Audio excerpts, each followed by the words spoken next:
If your Nintendo Switch shows the game card could not be read even when the card is properly inserted, don't worry. This often happens because of dust, a slightly misaligned cartridge, or a temporary software glitch. I'll guide you through the simplest and most effective fixes to get your game working again. Let's jump right in. Fix 1. Remove and reinsert the game card. Gently remove the game card from the slot, then restart your Nintendo Switch. This part is important. Press and hold the power button for 3 to 4 seconds. Now select power options. Choose restart from here. Wait for your Switch to restart. Now reinsert it slowly and firmly until you hear the click. Make sure the card is not tilted or off center. Check if the message goes away. Fix 2. Plug in a headphone. This might sound completely irrelevant, but the power sources of your Switch card reader and headphone jack are connected.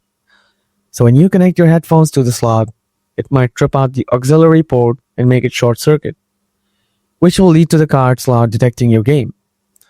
Insert a pair of wired headphones into the headphone jack at the top of the console. Leave them plugged in for a few seconds, then remove them. Now try inserting the game cartridge again.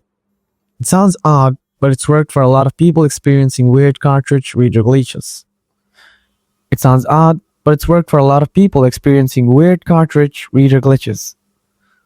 Fix 3. Clean the game cartridge. Take out the game card carefully. Use a dry microfiber cloth to gently clean the gold contacts on the back of the cartridge.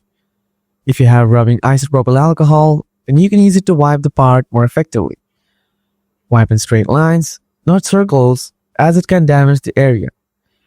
Also, avoid using any liquids. In the meanwhile, you can also use a can of compressed air or gently blow air into the cartridge slot of your Nintendo Switch. Dust inside the slot can also block the connection, so this might help.